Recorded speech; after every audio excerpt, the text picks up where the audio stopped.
Tai sveiki, mylimi literatūrinės mašinos žiūrovai. Šiandien yra ypatinga diena. Dėl to, kad pirmas dalykas, mes su Mantautu vėl gyvai vienas kitą jaučiam, matom ir tuoj pradėsim labai įdomų pokalbį. Antras ir labai, ir man atrodo net svarbesnis dalykas, tai yra tai, kad mes švenčiame savo gimtadienį. Tai yra 10. jubiliejinė laida. Mantautai, kaip jautiesi apie tai? 10. Jaučiuosi labai gerai, ta prasme, nes aš sakyčiau, kad čia mes įrodėm ir savo, tikriausiai ir kitiems, kad čia nebuvo kažkokia trumpalaikė užgaida, o kad čia yra ilgalaikis projektas.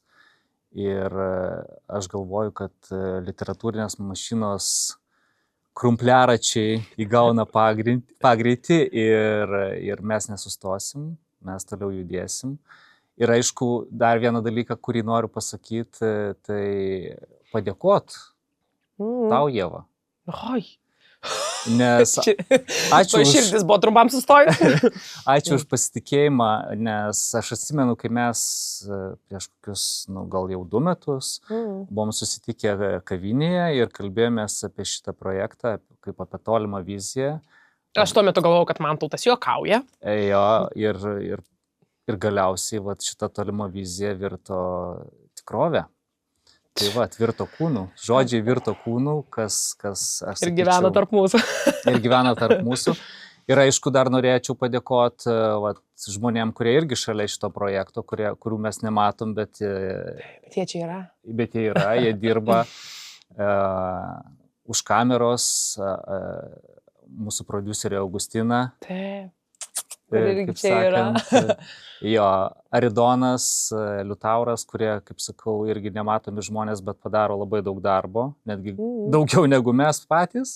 Ja. Ir aš atsimenu, kad mes pirmą laidą irgi nufilmavome SMK studijai ir simboliškai jubiliejinę laidą. Pakeliavom po kitas studijas, pakeliavom po Zoomą. Ir galiausiai 10 laidą filmuojam simboliškai čia. Susitikom, nuo kur viskas ir prasidėjo. Taip. Tai dabar tą progą pasižiūrėkit pirmą, tada palyginkit su 10, ar pasenom, ar gerin, ar blogin, o juokas juokais, tai aš lygiai taip pat noriu padėkoti jums, Mantautai, nes tai, ką jūs darote, yra genialu. Ir man atrodo, kiekvienas man pritars ir žmogus, kuris yra ne čia sėdintis vaizde, bet ir už vaizdo, kad jeigu ne jūs, to net nebūtų. Tai čia yra didžiulis laimėjimas, kad jūs sakot imam ir darom, o ne tik tai imam, bet kažkada padarysim. Tai vis tiek, tai yra labai... Bet kaip sakau, be jūsų nebūtų ir manęs. Tai čia, kaip sakant... Žodžiu, kol mes čia... Komandinis jo projektas, kuris, kaip sakau, jo reikalauja daug smagračių ir... O žinot, kas dar ko daug reikalauja? Kurie puikiai veiktų, taip. Jo, reikalauja daug dalykų Mantauto smegenys, dėl to, kad Mantauto smegenys turi veikti, sugalvoti, atsinešti, suprasti ir dar plus ateiti į jūsų žiūrovai širdis su literatūra. O su literatūra ateiti pa žmogų yra sunku. Ta prasme, ateiti ir pasakyti, ką... Ypač šiais laikais, socialinių tinklų laikais, ateiti su literatūra yra iššūkis. Im žmogau ir skaityk, a ne? Bet... Mantautas turi tokią labai gražią savybę, kad jisai moka prieiti, man atrodo, prie daugelio žiūrovų. Pavyzdžiui, aš žmogus, kuris tikrai kiekvieną dieną nepraleidžia su knyga, bet kai aš ateinu į literatūrinę mašiną ir pamatau ekrane, kaip čia dabar gražiai pasakius, rožę, didelės gražias akis, tokią energiją, kažkokį vyrą, automatiškai žinau, kad tai bus rašytojas, kuris jau turi visą mano dėmesį. Tai Mantautai, 10 jubiliejinė laida. Apie ką mes kalbėsim? Taip. Parinkom, kaip sakant, ypatingą progą, ypatingą autorių. Ir mūsų geografija plečiasi. Mes šį kartą keliamės į tolimuosius rytus, o konkrečiai į Japoniją. Turi visą mano dėmesį. Ja, ir pasirinkau tokį, sakyčiau, labai... nevienareikšmiška ir labai skandalinga ir be abejonės garsiausia japonų rašytoja Jukio Mishima. Tai apie jį mes ir šiandien pakalbėsim. Jukio Mishima. Mishima, aha. Čia jo beje yra pseudonimas. Taip. Jo yra tikrasis vardas Kimitake, bet jo. Man atrodo. Bet jis tiesiog pasikeitė, mes dar vėliau pakalbėsim, kodėl jis pasikeitė. yra auka. Jo, nes, tiesiog, kaip sakau, vėliau pakalbėsim, kodėl jis pasikeitė, bet jam reikėjo pasikeisti ir paskui tas Jukio Mišima tai prilipo, kad jis iki šiol vadinamas Jukio Mišima ir visos knygos jo yra parašytos kaip po pseudonimu Jukio Mišimos. Gerai, tai pradėkime nuo pat pradžių.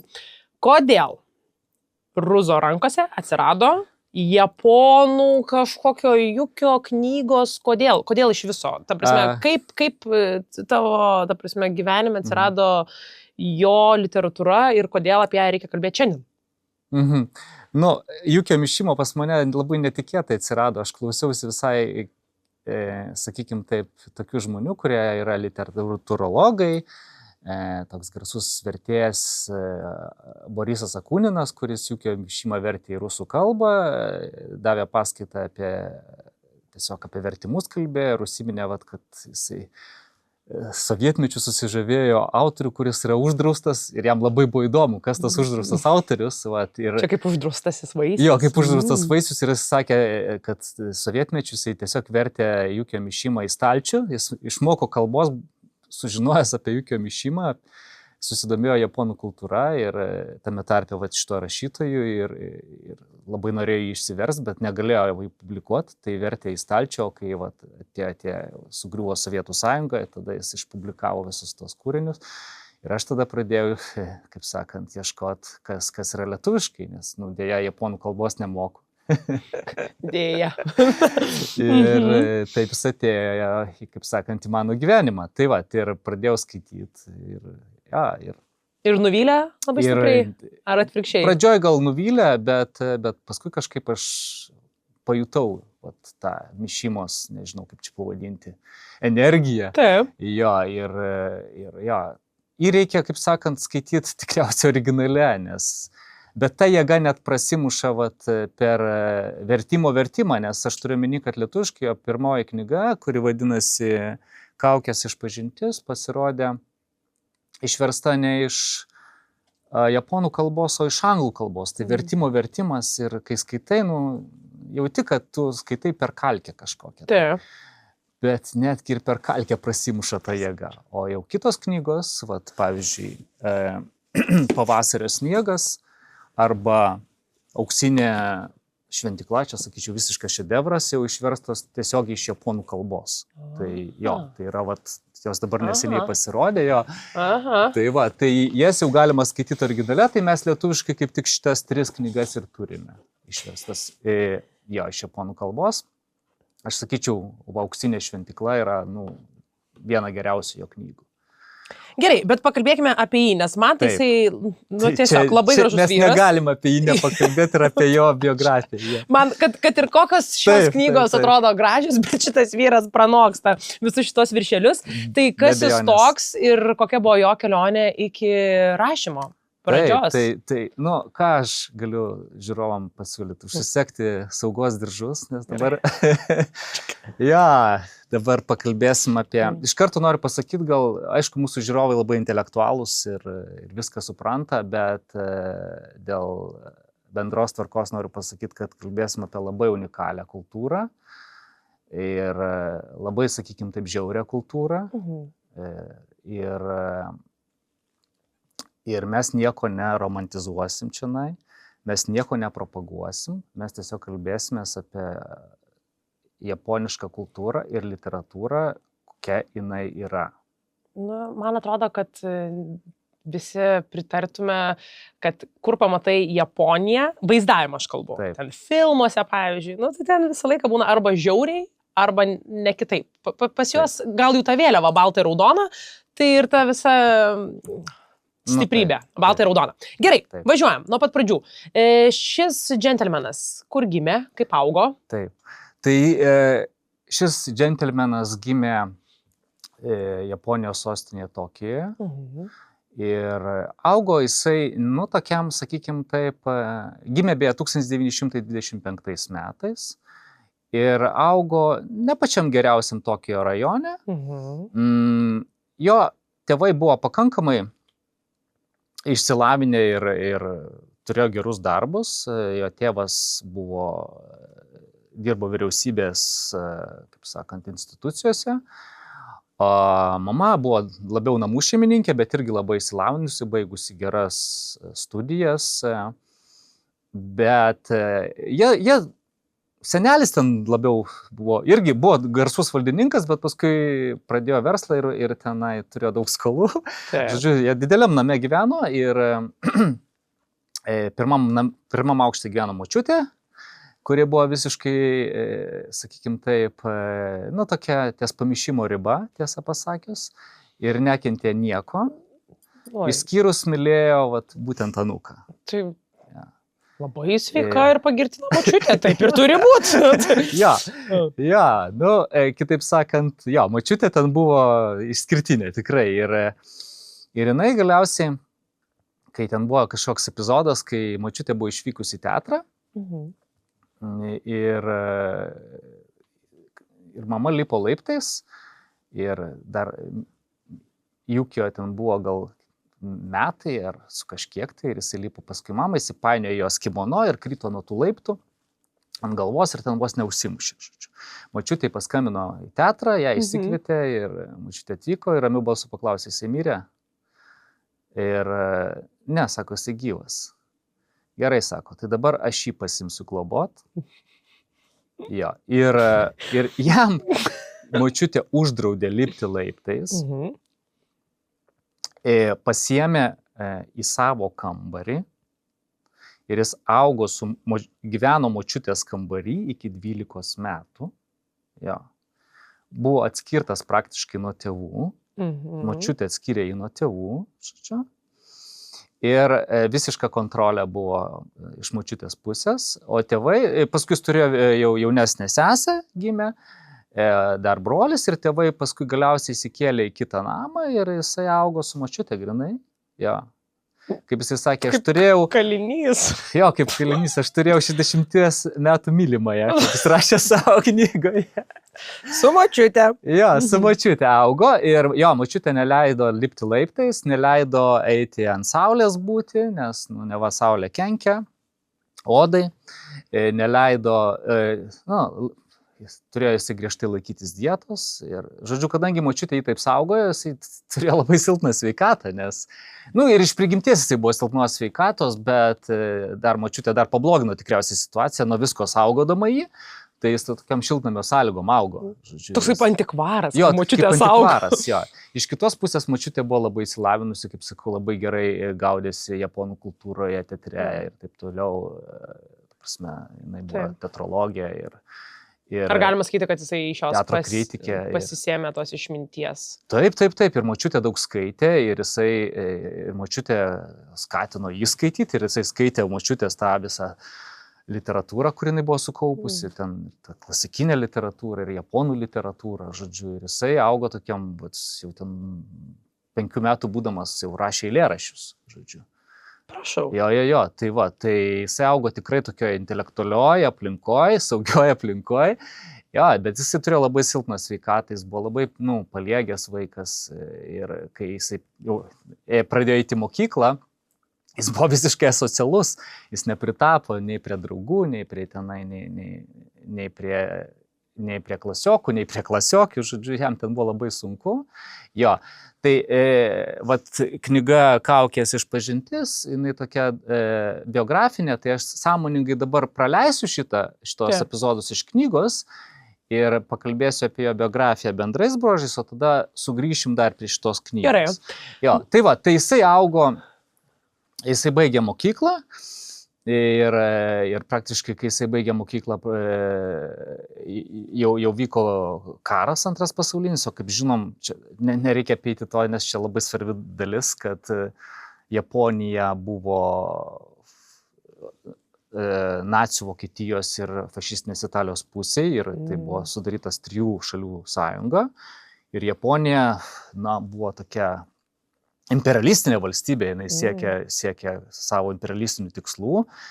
Ir dabar prieš akius tokios kamikadzės visur. Jo. Ir jisai, tėvas, galiausiai 12 metus jau buvo paimtas iš močiutės ir jau augo pas tėvus. Tėvas ten rado dingstį kažkokią, močiutė, aišku, puolė isteriją, ten kaip jis rašo, sukėlė melodramą visišką.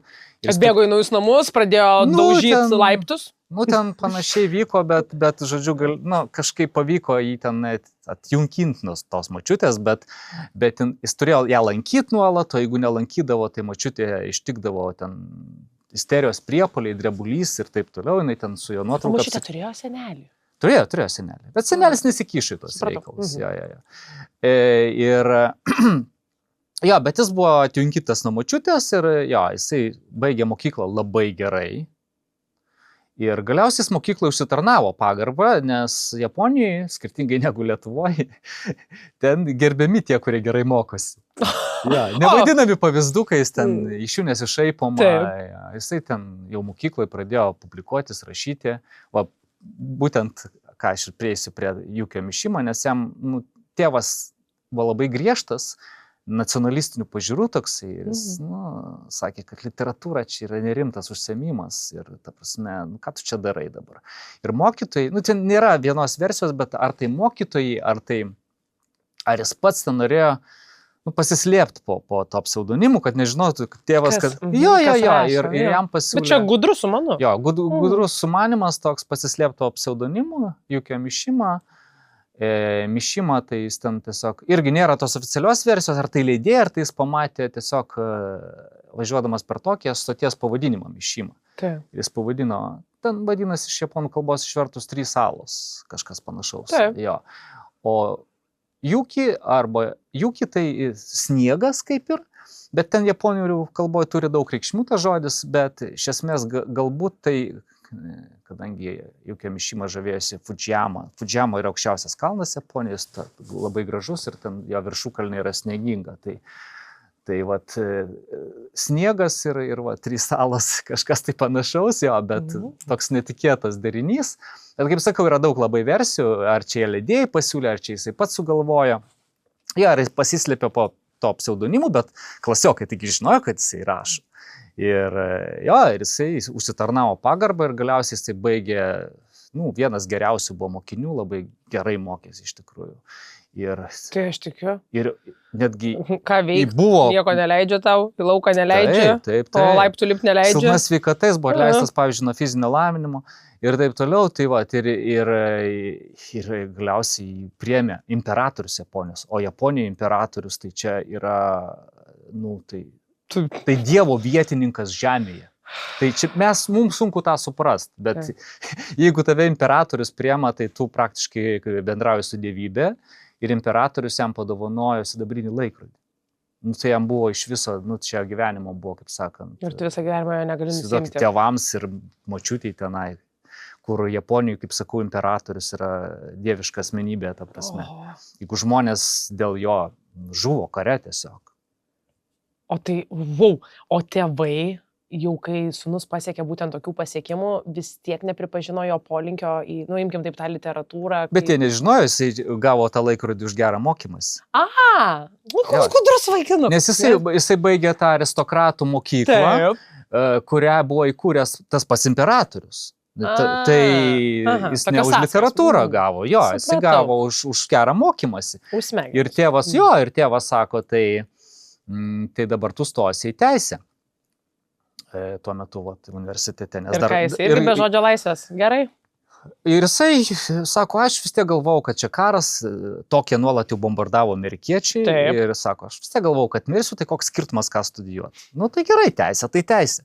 Ir jisai stojo tą teisę ir aišku, dar studentai buvo kai kurie mobilizuoti, kai kurie turėjo dirbti karo pramoniai. Jukio Mišima irgi dirbo ir studijavo ir dirbo karinių lėktuvų fabrike. Ir dirbo tam fabrike ir žodžiu, sakau, vyko nuolatiniai bombardavimai ir buvo labai labai sunkus laikas tokį, labai daug žmonių žuvo. Taip. O kaip parašyti tada po 200 puslapių naktį? Tai jis dar nerašė. Ta prasme, nerašė tokių romanų. Jis rašė tik tai begėjiškai, galima sakyti. Nes pirmąją apsakymų knyga jau išėjo po karo. Tai žodžiu, jis saugiai išgyveno ir būdamas... Jam pasisekė, žodžiu, kai jį jau norėjo šaukti į armiją, jis turėjo praeiti tą medicininę apžiūrą. Tada Nes to amžiaus jaunuolis visus šaukia į armiją, tiesiog, kai tu baigi mokyklą, bet jis, kaip sakau, buvo labai silpnos sveikatos ir jam tas pasisekė, nes jis galiausiai ten važiuodamas į tą patikros punktą dar peršalo. Ir jisai karščiuodamas nuvažiavo į tą punktą ir ten kažkaip darė kraujo tyrimus ir jie neteisingai parodė, kad jau pirmi požymiai tuberkuliozės. Nors ten nebuvo tuberkuliozės, bet jam klaidingą diagnozę nustatė, nes jeigu tu jau patenki į armiją, tai praktiškai tai bilietas į vieną pusę. Tai jo, suprantama. Jo, arba tu kamikadzė, arba tu tenai žūsti nuo kariaudamas, ta prasme, arba nuo bombardavimų, nes dirbi bazį kokie, kurią nuolat bombarduoja amerikiečiai ir taip toliau. Tai gal jį ir apsaugojo tas? Tai sakau. Jis buvo sutikęs su Dievu, gavo nuo jo laikrodį, dėl to ir apsaugojo. Viskas labai logiška. Viskas labai logiška, išsaugojo tokį perlą, kaip sakant, Japonijos kultūros. Susiklijavo į dėlionę. Tai va, ir jisai, ir aišku, nukrito tos bombos ant Hirošimo ir Nagasakio, tos atominės amerikiečių bombos ir Japonija, kad ir kaip herojiškai kovojo, turėjo pasiduoti, kapituliuoti jo, pasirašė kapituliacijos aktą ir dar amerikiečiai, vietoj to, kad, kaip sakant, paliktų tą Japoniją ramybėj, privertė imperatorių paskelbti, kad jis nėra dievas, jis tik žmogus yra.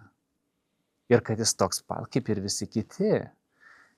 Ir kai per radiją imperatorius kreipėsi į japonų tautą, buvo visiems šokas didžiulis, ta prasme. Niekas negalėjo patikėti, nes čia ne tik tai tas ekonominis, kaip sakant, nuosmukis šalies, bet ir dvasinis prasidėjo, nes tai ko tikėti, pasitikėti. Ko tikėti, kas ta Japono tada tapatybė, jeigu žmonės švęsdavo imperatoriaus gimtadienį labiau negu savo ir ta prasme, ir kaip čia dabar elgtis. Ir per visą šalį nuvilnijo tiesiog savižudybių banga, nes žmonės tiesiog, jų tapatybės buvo sugriautos. Visas gyvenimas, tai tu užaugai ant to. Ant tu užaugai, čia yra įsilieja į jų kraują ir kultūrą tas visas. Ir imperatorius išeina ir sako, aš toks pat kaip jūs, ta prasme, amerikiečių priverstas. Čia yra visiškas pažeminimas ir tam pačiam Mišimai buvo šokas, jis dar klausė draugų, čia aš rimtai išgirdau taip, čia rimtai imperatorius taip sakė, ta prasme. Ir tai buvo labai, sakau, didžiulis smūgis visai Japonijai. Tai kažkuria prasme sulaužė ir visą tautą, nes po to... Taip. Ir aišku, amerikiečiai gavo teisę ten vos ne, labai daug amerikiečių atvyko į Japoniją, kurie ten... sakykime taip, visokias inspektavo bazės, ten Japonija turėjo demilitarizuotis ir taip toliau ir panašiai, kas Japonų kultūrai. Bet tai yra kultūros, prasme, žudimas. Čia buvo totalus kultūros žudimas. Aš jau buvau labai pasipiktinus su indėnų istorija, kai jūs pasakojat man, kad uždarai žmonės ir tampa, ta prasme, kaip zoologijos sodas, o dabar lygiai taip pat, nekalbam apie Ameriką. Gerai. Bet ką aš norėjau pasakyti, kad čia buvo tas ir dvasinis toks, nes mes prieisim prie to dar. Tai va, ir kaip sakant, ir Mišima jau po karo, tai po karo šalis sugriauta, ten visa kita, ir Mišima tada, nusprendė, kad reikia pakeliauti, išvyko į Europą. Beje. Ką aplankė? Aplankė Graikiją. Aha. Graikiją ir labai susižavėjo Graikiją ir ypač susižavėjo graikiškų tuo idealu, vadinamųjų kalokagatija, toks sudėtingas žodis, kalokagatija. Kalos kai agatos. Tai čia būtų iš 3 žodžių sudarytas žodis, kuris reiškia gražus ir geras. Reiškia, kad žmogaus idealas turi būti gražus, tai atleto kūnas, graikiško atleto kūnas, Dovydas dabar prieš akis. Plonas, ne? Ir geras tai yra, ir poeto siela. Poeto, filosofo siela, žodžiu. Turim! Prieš tai nerodysiu. Taip. Gerai. Ir taip, jisai susižavėjo surezonavo su jo tą japonišką dvasią. Tai suprato, kad jisai gražus ir suprato, kad jisai poetas ir suprato, kad protingas ir geras ir viskas. Ir grįžo iš Graikijos ir tada pradėjo labai intensyviai sportuoti. pradėjo labai intensyviai sportuoti. Išdrįso lipti laiptais. Tai be abejonės. Išdrįso lipti laiptais, jo, ir pradėjo labai intensyviai sportuoti. Ta prasme, kiekvieną dieną. Ir, nu, ta prasme, tenai buvo ir boksas, ir plaukimas, ir kendo. Kendo tai yra kova su japoniška toks sporto šaka, su bambukiniais kardais, ten, kur reikalauja labai daug ne tiek jėgos, kiek tikslumo ir žaibiškos reakcijos. Tai va, ir jis ten, man atrodo, ar 5 ar 4 dano meistrų tapo, žodžiu, kendo.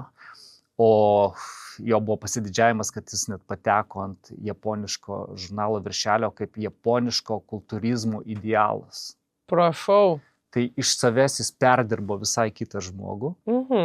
Ir jisai sportavo, nu, nenoriu užbėgti už akių, bet iki savo mirties. Tai yra, sportavo 15 metų dieną iš dienos.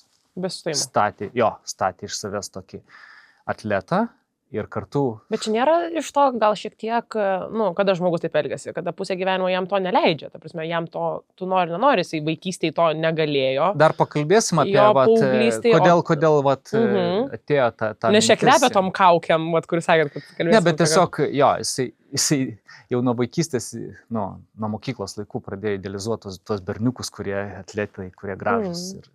Ir sako, aš būsiu toks. Jo, ir jisai savo pasakė, kad būsiu toks jau tada. Tai va. Beje, dar kai baigė studijas, jis, nu, tėvui pasisakė, kad, nu, aš noriu būti rašytojas. Nes tėvas, kaip sakau, jam sakė. Teisė. Jis net įsiverždavo į jo kambarį ir suplėšydavo jo rankraščius. Tėvas. Tėvas buvo labai žiaurus. Tėvas praktiškai fašistas buvo. O ta močiutė, tai čia tėvo mama ar mamos mama? Iš tėvo pusės. Iš tėvo pusės. Ai, nu tai bendri bruožai. Ten šeiminėlė buvo visiškai krizė. Aš sakau, ten buvo, nu, šeiminėlė. Jo, yra toks rusiškas žodis. Gerai, pavartosiu. Šeiminėlė. Tai va. Bet iš kitos pusės, va, tų genijų, va, kai mes kalbam, ar ne, apie tas autobiografijas, biografijas ir ten tas visas sudedamasis dalis, nu visų turi kažkokių tokių, va, tokių ten mama prieskonių. Tik tai pridenginėdavo ir mama palaikė jo tas literatūros ambicijas. Dar buvo, paskui liko kalta. Dėl to, kad nenumiro. Tai va, mama, nu, negarsiai, slapta, bet... Būk tu vaikė, kuo tu nori būti. Jo, ta prasme, nes prieš tėvą sunku ten pašokinėti, bet mama palaikė jį. Tai va. O sesuo išgyveno? Sesuo, va, įvyko nelaimė, sesuo mirė labai anksti, 17 metų būdama. Jam buvo irgi didelis smūgis, apie tai dar ir pakalbėsim jo knygoje, ten va, šitoj, jisai mini tą epizodą. Tai va, jo, bet grįžtant prie Graikijos, dar kai va, jis grįžo iš Graikijos, jo, beje, atsiprašau, ne prie Graikijos, o prie tėvo. Tai va, tai jisai, nu, pasisakė tėvui, kad jis nori būti rašytojai vis dėlto, ir tėvas sakė, gerai, bet viena sąlyga. Tu turi būti geriausias rašytojas Japonijoje. Jisai išpildė tą sąlygą. Sako, gerai, jo, aš būsiu geriausias. Nu, čia toks, net perėjo per kūną širpulys. Bet aš labai viliuosi, kad giliai širdį jisai nuo to kaifavo, tai nebuvo kažkoks įrodymas, va dabar. Jo, nes kai tau leidžia ir tu gali padaryti tada. Jo. Tuo labiau, kad jis tokį potencialą turėjo kaip rašytojas. Tai va, ir kai jis grįžo iš Graikijos, vėl ten Japonijoje visai kitos tradicijos, ten šeima turi labai didelį įtaką. Ir tėvai sako, nu, tau reikia žmonos, ta prasme. O, tikrai. Nu, ta prasme. Manau, daug ir savo noriu. Tu savo galvoji, jo, tau reikia, nu, socializuotis, ta prasme, ką tu čia... Užtekščia sporto salės, ta prasme, rankraštis. Graikijos kelionės visokios ir taip toliau. Tai jisai, gerai, jis net skelbimą ten, nu, Tinderio nebuvo, padavė skelbimą į laikraštį, kad irgi su sąlygom žmonai, kad, ta prasme, kad jeigu tu mane vesi, tai tu vesi būtent tą vaikiną su tuo tikruoju vardu, o ne Mišimą, kuris jau tuo metu buvo labai žymus. Ne? Tai jo. Kimitakė tu vesi, ne Mišimą. Čia toks skelbim, čia eini gatvėje ir pamatai ant bambuko prikaltą. Norėtum. Taip. Kažkas panašaus, ten per laikraščius, per visur. Jo, ir ar atsirado mergina? Beje, vienam interviu jisai minėjo, aišku, gal nelabai pagarbiai, ten kalbėjo apie savo žmoną, bet, jis ciniškas žmogus buvo, jeigu atvirai kalbant. Ir mes pakalbėsim dar apie jo tas, sakykime, ir seksualinės pažiūras, bet jisai sakė, kad, man nusibodo tas seslus gyvenimas ir ramus gyvenimas ir aš norėjau kažką žmonos, menininkės, pavyzdžiui. Jo, ir atsirado mergina, kuri buvo 21, man atrodo, metų, jam tuo metu buvo 33 jau. Čia dar net, kaip mes kalbėjom čia. Taip. Jinai buvo tiesiog garsaus tapytojo Japonijos dukra. Iš esmės jau pavardę turėjo. Jo, turėjo pavardę. Jo, ir jie susilaukė 2 vaikų beje. Tai va, ir jisai, kai grįžo, kai tik tai susitokė, jis pradėjo statyti namą įspūdingą Tokijoje. Jis turėjo, tuo metu jau buvo pakankamai turtingas žmogus, susižavėjęs buvo tą europietišką estetiką, tai namas ten buvo super gražus, ta prasme, Viktorijos laikų kolonialistinės statybos ten su graikiškom skulptūrom kieme. Bet drąsu. Jo. Drąsu.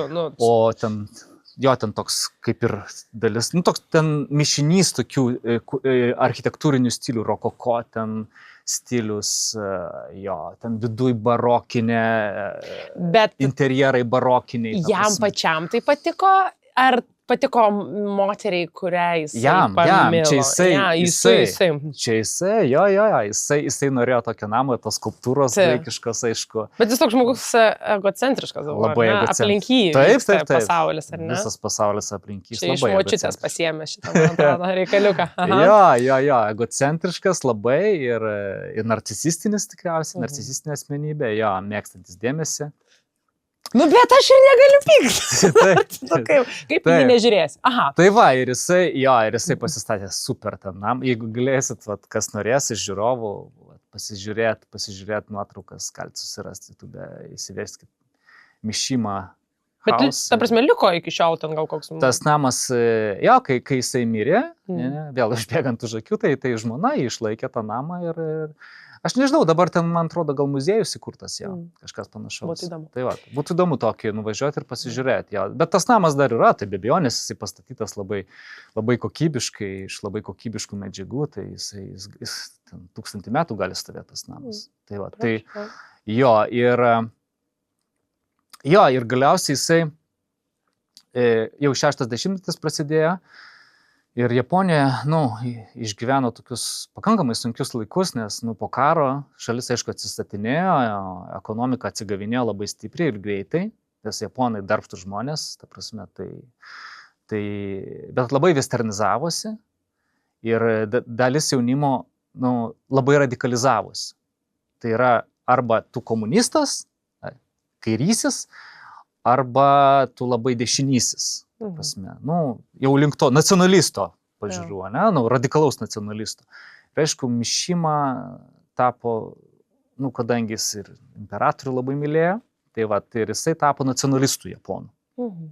Kad reikia atsisakyti tų amerikietiškų vertybių, reikia sugrįžti prie japoniškų vertybių.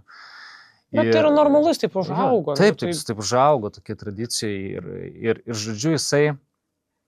Mes paskui pakalbėsim apie vieną labai įdomų tekstą, išskyrus šitą knygą dar pakalbėsim apie jo esė, kuri vadinasi Patriotizmas. Jisai net subūrė savo privačią armiją. Privačią armiją, kurią, beje, žmogus ekstravagantiškas, tai net samdė specialų dizainerį, kuris pasiuvo jam uniformas. Specialias. Stop. Tu skambini savo draugeliam ir sakai, labas, žiūrėk, aš renku kariuomenę. Turim žmogų, kuris pasiūs uniformą. Grinai, jie net turėjo ten šūkius, vėliavas, ten, žodžiu, jisai jau... Taip. Jisai organizavo pratybas, kaip sakau, samdė tą dizainerį, kuris siuvo beje uniformą Šarliui de Gauliui, Prancūzijos prezidentui. Ta prasme, tai ne juokai, tokį dizainerį jisai pasisamdė. Bet jis, ta prasme, ko jis siekia? Kažkokio sukilimo? Jo. Jisai siekia nuversti tą esamą vyriausybę, kuri pastatyta amerikiečių. Nu, ne pastatyta amerikiečių, bet kuri, priverstinai, ta prasme, ir sugrąžinti imperatoriaus valdžią. Tai jis turėjo daug pykčio. Jo, jis turėjo daug pykčio, jo, nes imperatorius buvo tapęs toks pat kaip dabartinė Anglijos karalienė, tai yra tik simbolinė funkcija. Ir jam tas visai netiko, ta prasme, jis nenorėjo. Nesąmonė. Jis norėjo, nesąmonė, jis norėjo sugrąžinti tą vyrą, kuris davė jam laikrodį. Taip. Supratau. Va taip. Nu, va to vyro valdžią, kuris davė. Aš suprantu. Jo. O ar jam pavyko? Nu tai va, apie tai dar pakalbėsim, Ievut. Aš žinau, kad... Ta prasme, duoda pauostyti ir net mes pakalbėsim. Gerai, supratau. Ja, čia, žinot, detektyvai neįdomu, jeigu žinai pradžioje, kas ką nušauna. Kantrybė. Ja, kantrybė, darybė visai, kurios aš neturiu. Kantrybė, japoniška darybė. Ja. Taip. Jo, tai dabar sugrįžtant, dar su mergaitė susipažino per skelbimą. Taip. Ta mergaitė jam pati paskambino. Aš nežinau, ar per skelbimą, nes davė skelbimą, bet nežinau, ar per skelbimą susipažino. Bet jie ten susėjo ir atsirado šeima. Jo, ir 2 vaikus turėjo, berniuką ir mergaitę. Prašau. Jo. Balansas. Ir tada, kaip jo gyvenime atsitiko ta akimirka stebuklinga, kuris pasiėmė, nežinau, plunksną, tušinuką, mašinėlę, paprastą pieštuką ir nusprendė nebe eilėraščius rašyti. Ne, tai kada įvyko šitas didžiausias lūžis, bet prieš tų knygų, kurias mes matom, jau tokias didesnės, imkim taip. Prie patriotizmo lūžis ar apskritai lūžis? Ne, apskritai literatūros. Pirmą knygą tai jis parašė, žinokit, iš karto po karo, Taip. Kai tėvas jau leido jam, jo, po tų baisių 24 metų būdamas. Tai čia keli metai praėjo nuo karo pradžios, nes karas kem 5 baigėsi. O šitą knygą jis publikavo kem 8. Ta pirmą apie save. Jo, kur yra jo... Kaukės išpažintis, apie kurią mes dar pakalbėsim. Taip. Jo. Tai va, o pats lūžis to jau tokio į radikalų patriotą, tai kaip sakau, 60-metį jis labai radikalizavosi, nes iš pradžių jis žavėjosi tą vakarietišką kultūrą. Oskaras Vaildas jam labai patiko, dekadansas, estetizmas, ta prasme, ir taip toliau. Tai va, bet paskui, kaip sakau, jis jau nusisuko nuo tos vakarietiškos kultūros ir atsisuko vėl į savo šaknis, į japonišką kultūrą. Tai čia 60-metis buvo, kaip sakau. Bet ar tai jaučiasi jo literatūroje? Ar galima pasakyti, kad, pavyzdžiui, Kaukės išpažintis visiškai, ta prasme, skiriasi pilnai nuo... Skiriasi, ar ne? Tai kaip jisai pats keitėsi kaip žmogus ir jo kūriniai keitėsi. Taip. Tikrai skiriasi. Jau tos vėlesnės knygos yra, jau labai nacionalistinės iš esmės. Jo. Ar jisai ilgą gyvenimą pragyveno? Kiek jisai metų gyveno?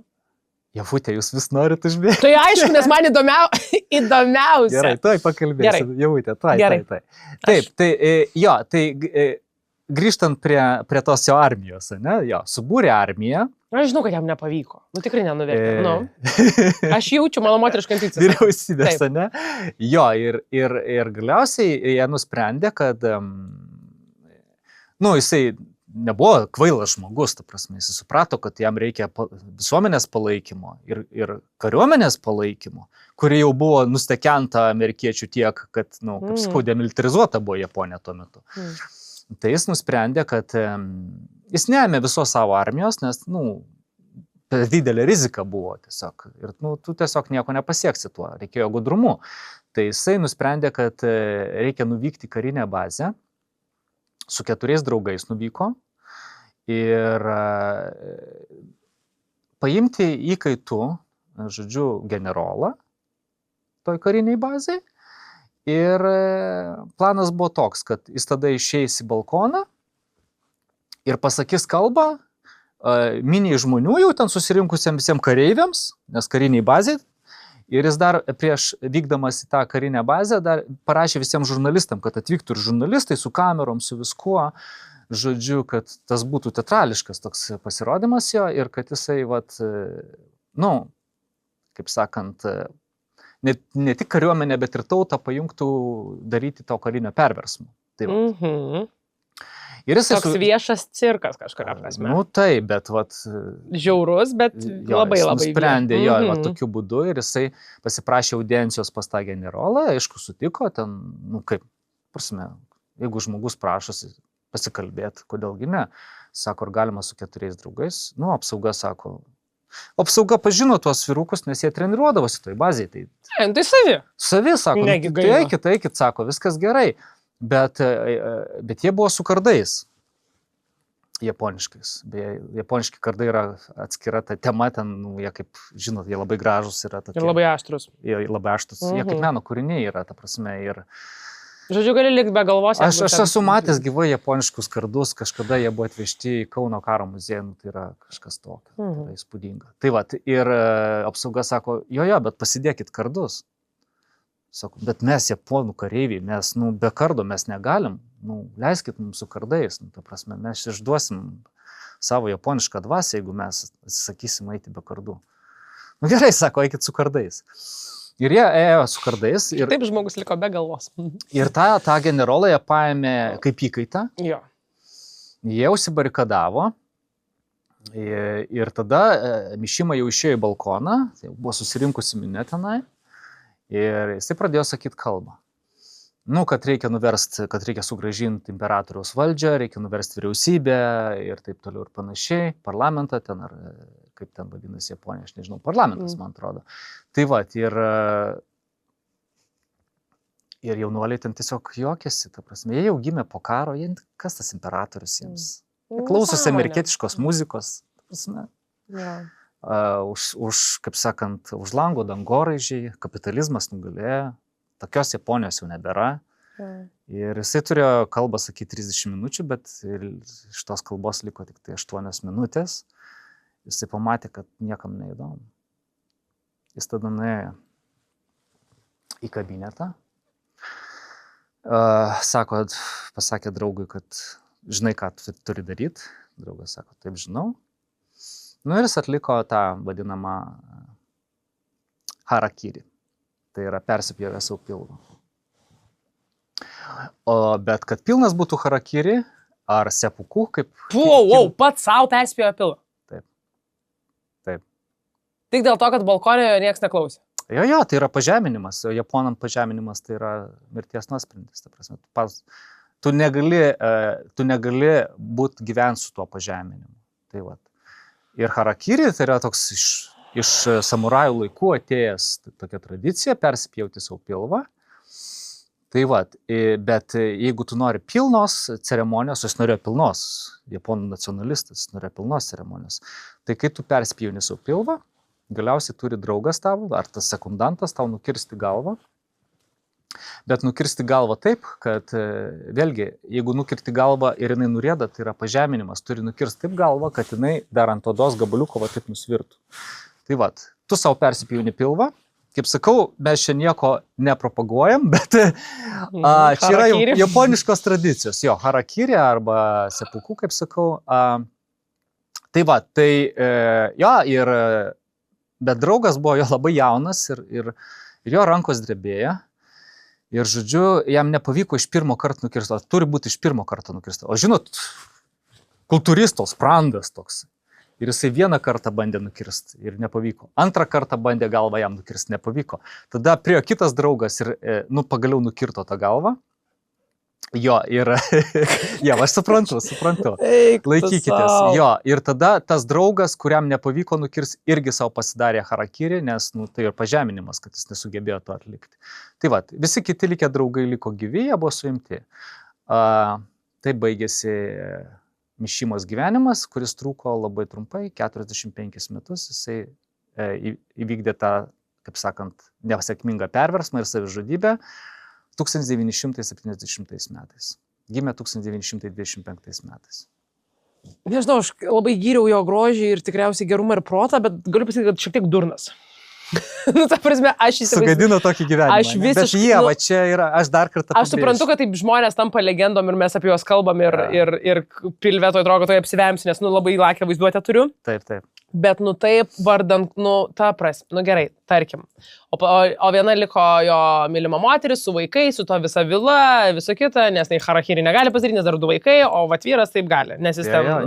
Tuo metu beveik niekas harakiri nebedarydavo. Supratau, tik jisai. Tiesiog nes čia sena tradicija, trendą. Sena samurajų tradicija, jo. Gerai. Bet... Kol net pyliau, wow, gerai, va tokį. Netikėtas, visiškai netikėtas. Ja, aš visada jūs stebinu, ne? Visiškai pilnai, kiekvieną kartą vis labiau. Aš suprantu, kaip 10 laidai, va tokį pasirinkau. Kas bus 11 laidoje, ne? Kas bus 20?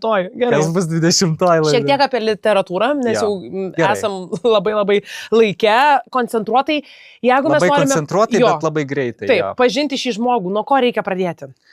Tai nuo kaukės išpažinties, ten aprašyta jo būtent, kaip sakau, ir tos seksualinės patirtis ir jo sunkus bandymas įsirašyti visuomenę, tas konformizmas, nes jisai mokykloje pastebi, kad jam berniukai labiau patinka negu mergaitės, kuris ten, kaip sakau, Mišima buvo atleistas nuo fizinio lavinimo ir pamato, kaip jo ten draugas persirenginėjo. Ne, daro prisitraukimus, ten treneris iškviečia jo. Beje, jisai toks buvo blogiukas, blogai mokėsi ir tas Mišima irgi patraukė. Tas jo toks gaivališkumas, toks laukiniškumas jį patraukė ir Mišima ten jo susižavėjo, net jisai sakė, kad iš pradžio aš susižavėjau, aš jį įsimylėjau, o paskui sako, šiam pradėjau jaust pavydą, kad jis toks, o aš esu toks paliegęs ir silpnas.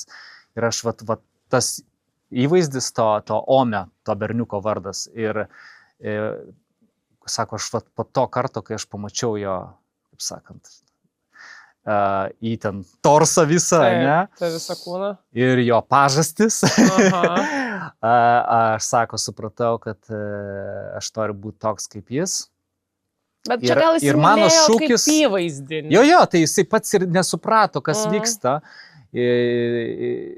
Kas vyksta su juo, nes, pavyzdžiui, jo pirmą, atsiprašau, vėl užtildysim, jeigu ką erekcija įvyko, kai jis pamatė paveikslą, kuriame buvo nukryžiuotas prie medžio Šventas Sebastianas. Tai toks yra paveikslas, senas labai, kur atletiškas toks kūnas, Sebastianas, tas, kuris senovės Romoje buvo tas, kuris kovojo už krikščionybę, bet tuo metu dar pagoniški tie buvo tikėjimai ir jis buvo, kaip sakant, prie medžio nukryžiuotas ir suvertos sustrėlės, paskui pats Mišima padaręs buvo performance irgi tai pasidaręs, tokia pat nuotrauka, galima susirasti Šventą Sebastianą ir Mišimą ir pats Mišima paskui jisai įsimylėjo, kaip pats sakė, tokią mergaitę, Sonoko, savo draugo seserį. Bet jis pats nesuprato, ar ją myli ar ne, ir ta mergaitė jam laiškus rašė ir kai sako, kai jinai jį pabučiavo, aš nieko nejaučiau ir jis tada pasimetė, ar čia aš ją myliu ar nemyliu, ar čia aš noriu būti kaip visi ir negaliu būti kaip visi. Ir toks, žodžiu, yra šitas romanas, sakyčiau, toks jauno žmogaus paieškos savyje, savo tapatybėje, ir nesugebėjimas arba negalėjimas prisitaikyti prie visuomenės. Tai čia yra kaukių išpažintis. Kaukės išpažintis, jo. Ir ta knyga sukrėtė irgi Japoniją, nes jinai buvo, sakykime, Japonijoje labai neįprasta kalbėti apie savo vidinius jausmus. Ten jie yra slepiami, ten dažniausiai tu toks išlaikytas visada ramus, nešnekė apie savo vidinį gyvenimą, o čia toks introspekcinis, psichologinis romanas. Tai tiesą pasakius, homoseksualumas Japonijoje nebuvo kriminalizuotas. Čia Europoje labiau jisai šokiravo, nes Europoje, kai pasirodė šitas romanas, jis labiau šokiravo europiečius tuo metu. Japonija tolerantiškesnė valstybė buvo, tiesą pasakius, šiuo klausimu. Už vakarų Europą tuo metu. Prašau. Jo. Nes meilė yra meilė, gal nepasirinksi, gal ta prasme, ten nebuvo tas tabuizuota ir kriminalizuota. Ten viskas tas buvo normalu. Ir Japonijoje labiau šokiravo, kad jis atskleidė savo vidinį pasaulį tenai. Tai jo. O su ta mergaitė irgi ten, kaip sakau, jinai rašė jam laiškus, jisai ten iš karinės bazės vykdavo pas ją, bet jisai suprato, galiausiai tos mergaitės, jo draugas, brolis, parašė jam tokį laišką, familiarų, kad mūsų jau šeima galvoja, ką tu galvoji, atsakyk, jeigu atsakysi, kad tu ją myli, tai, ką galvoji, tai mes jau planuosim ten vestuvės, bet jeigu atsakysi, kad nemyli, gali irgi parašyti, kad nemyli, žodžiu. Ir negaišinti visų čia laiko. Ir negaišinti visų laiko, aš nepyksiu, aš tavo draugas, bet tu duok man aišku atsakymą, nes ar mums su šeimom jau ten bendraut, ruoštis ar ne. Ir jisai ten blaškėsi ir galiausiai parašė, kad ne, jis jos nemyli. Ir paskui ten ir kentėjo vėlgi, ir nežinojo, ar čia tikra meilė, ar netikra meilė, nes ten kitas jo draugas buvo nusivedęs į viešnamį ir jam įvyko nesėkmė tam viešnamį, jam nepavyko. Ir tada jis vėlgi išgyveno, kad jis vėl ne kaip visi. Jo, bet ten yra vienas labai epizodas šitoj knygoje, toksai įdomus, kur jisai apsiverkė, kai jo mirė sesuo, kaip aš minėjau, 17 metų. Ir jisai, kai apsiverkė, sako, aš apsiverkiu ir tuo pačiu metu apsidžiaugiu, kad aš visgi gal žmogus. Ai, nes turiu jausmus. Jo, nes turiu kažkokiu, kad kaip kitiem, nes gal aš ne kaip visi, kodėl aš čia, nes iš pradžių jisai mąstė, gal aš ne žmogus, ne, aš galiu gal pacituoti trumpą tokį epizodą iš būtent kaukės, išpažinties, jo. Mano skausmas pasakė man, tu ne žmogus, tavęs nevalia netartin leisti prie kitų žmonių. Tu liūdnas ir į nieką nepanašus gyvūnas. Tai įtraskė tokios mintis. Jo, ir galiausiai ta mergina ištekėjo iš kito vaikino. Ir jis tada irgi labai išgyveno.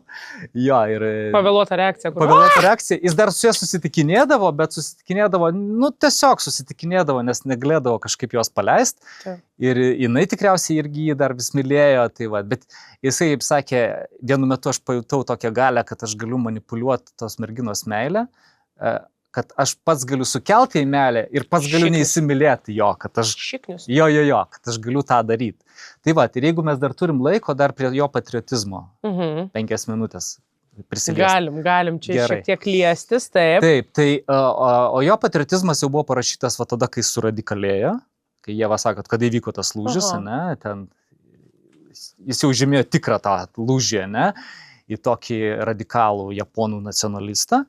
Ten beje aprašytas labai panaši scena, kas įvyko su juo. Ten leitenantas, kuris jau gyvena povedybinį gyvenimą 5 metų. Ir jisai irgi ten kariuomenė rengia perversmą. Ten vaizduojami 36 metai pagal tikrą įvykį, kur Japonijoje ten buvo toks kažkoks tai bruzdesys kariuomeniai, ten nesutarimai vyko pačioj kariuomeniai, dar prieš karą. Tai ir leitenantas, japonų leitenantas, kuris yra ištikimas imperatoriui, nusprendžia, kad jis negali eiti prieš draugus, kurie eina prieš imperatorių, bet jis negali eiti ir prieš imperatorių.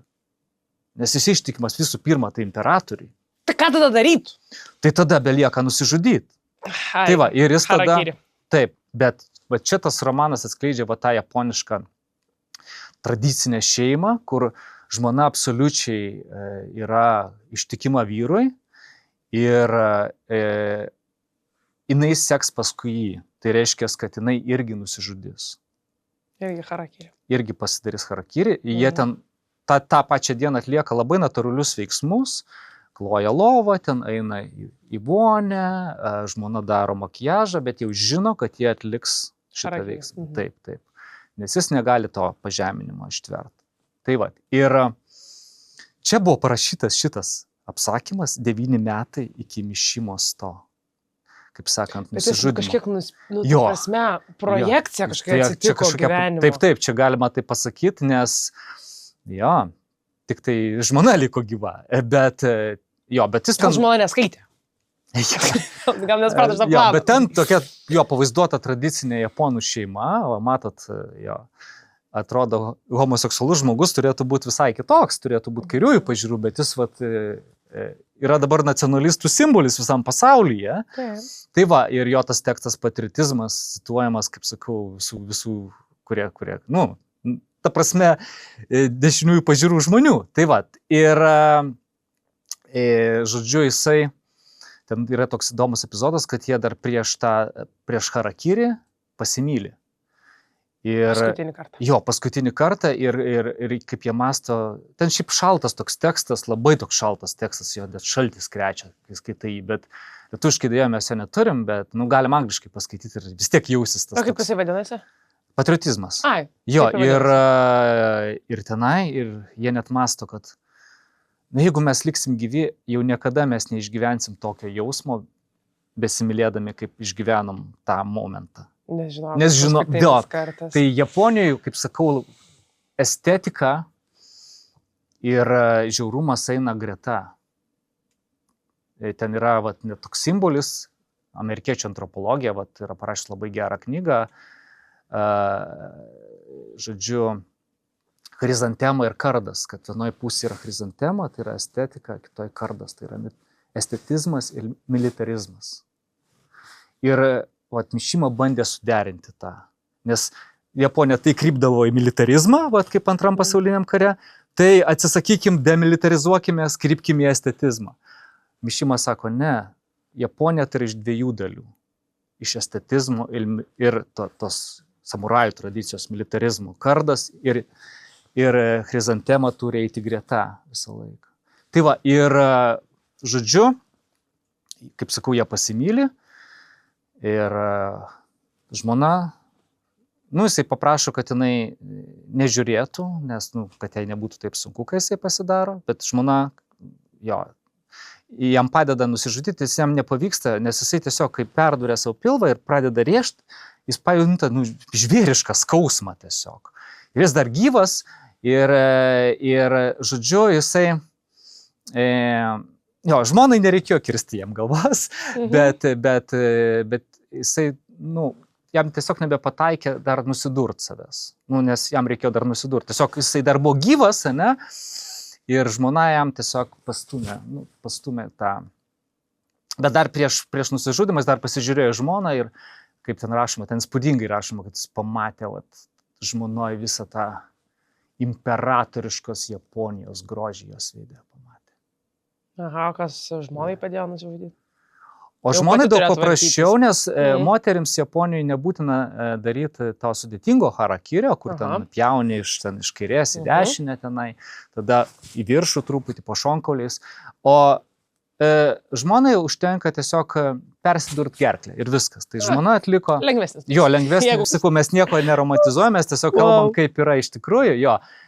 Tai padėjo jam, žodžiu, dar svarbu, kad tu kristum ne aukštielnikas, o kristum taip, nes jeigu krenti aukštielnikas, tai irgi skaitosi pažeminimas. Tada reikia staigiai prisikelti ir Deja, taip. Ne, kodėl aš juokauju, nes man tai yra baisu, aš negaliu patikėti, kad žmonės... Taip.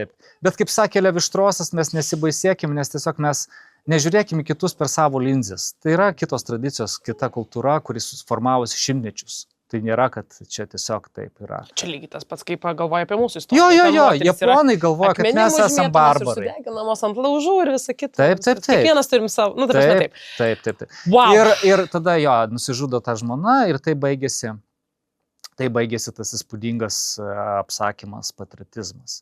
Jo, tai va, tai...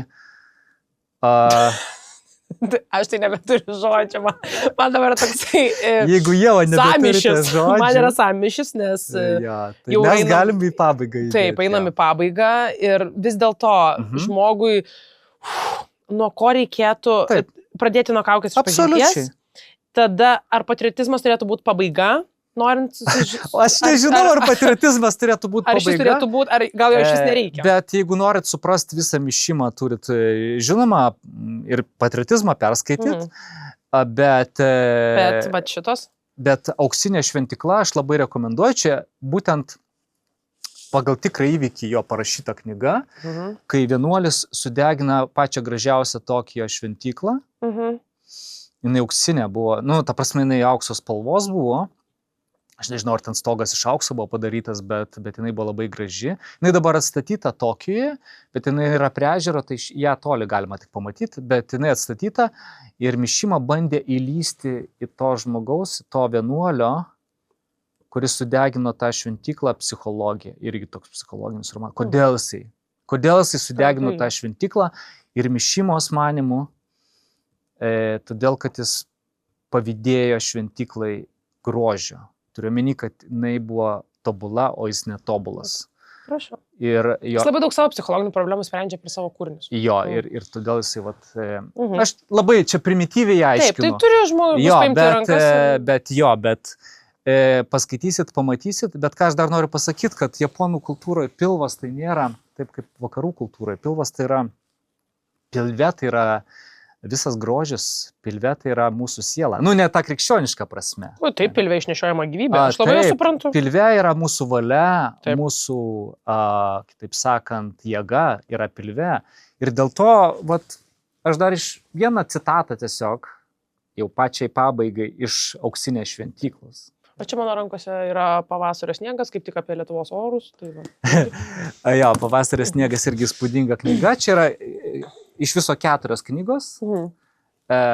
Tetralogija. Čia romanas bus tikriausiai. Čia romanas, bet turi būti 4. Kol kas išversta tik 1. Lauksim dar 3 likusių.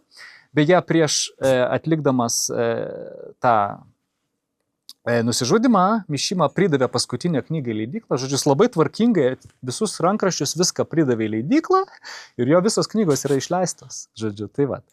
Atsakingas. Atsakingai labai viską padarė kaip tikras japonas. Tai va. Kodėl mes baisimės? Japonų kultūra tai yra visai kitaip, žiūrėkit. Čia jisai Jukio Mišima, bet citata iš Auksinės šventyklos. Kodėl apnuogintų žmogaus vidurių vaizdas atrodo toks jau baisus? Kuo vidinė mūsų sandara tokia pasibjaurėtina? Argi jie ne tos pačios prigimties kaip ir švytinti jauna oda? Kodėlgi nežmoniška mūsų kūną prilyginti rožiai, kuri vienodai puikiai tiek iš išorės, tiek iš vidaus? Įsivaizduokite, jeigu žmonės galėtų išversti savo kūnus ir sielas į kitą pusę, grakščiai, tarsi perversdami rožės žiedlapį ir atstatyti saulės spindėjimui ir gegužės vėjelio dvelksmui. Ir man tai prieš akis kažkodėl mūsų gerbiamo Saukos darbai, tie paveikslai, kur ten tie viduriai visi. Taip. Toks, Japonam labai patinka beje jisai. Tai aš net nebeklausiu, kodėl. Taip, tai va tokia mūsų jubiliejinė laidelė, praėjom ir šalto, aš visiškai, čia ir snigo, ir lyjo, ir buvo tropinė vasara. Ir, wow, man atrodo, kad tikrai daugeliui reikėtų paimti į rankas ir pabandyti išlipti iš savo komforto zonos, nes tikrai reikės iš jos išlipti. Tikrai reikės išlipti.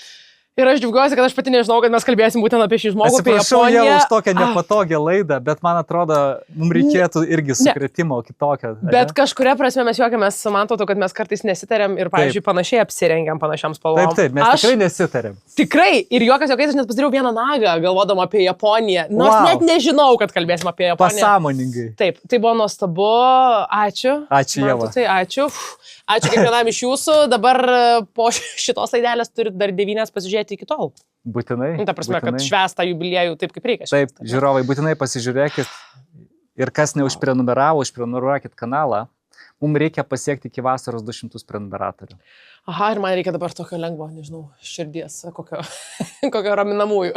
Gerai. Taip, tai tikrai, ačiū. Buvo smagu iki kitų. Iki kitų kartų. Eina savo.